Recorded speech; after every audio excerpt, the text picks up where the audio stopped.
বাড়ি নির্মাণ সম্পর্কিত আপনার প্রশ্নগুলি আমাদের বিশেষজ্ঞদের পরামর্শের জন্য কমেন্ট বক্সে জিজ্ঞাসা করুন এবং বাড়ি নির্মাণের সঙ্গে জড়িত আপডেটের জন্য আমাদের চ্যানেলটি সাবস্ক্রাইব করুন এবং বেল আইকনে ক্লিক করুন।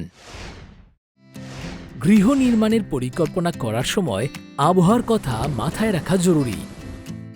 জেনে নেব শীতের মরশুমে খেয়াল রাখার মতো কিছু তথ্য। শীতের মরশুমে কড়া রোদ এবং বৃষ্টি না হওয়ার জন্য নির্মাণের কাজ ভালোভাবে চলে। যখন তাপমাত্রা খুব কমে যায় তখন কংক্রিট সেটিংয়ে সময় লেগে যায় এবং শক্তি ধীর গতিতে বাড়ার সম্ভাবনা থেকে যায়।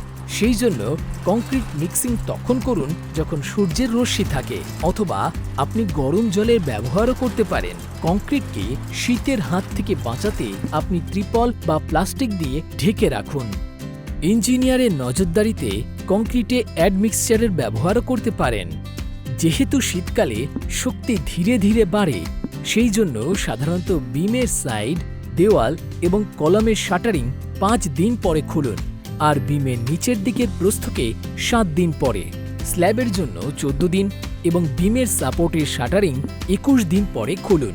এইগুলি ছিল শীতের সময় আপনার সাইটের খেয়াল রাখার মতো কিছু তথ্য।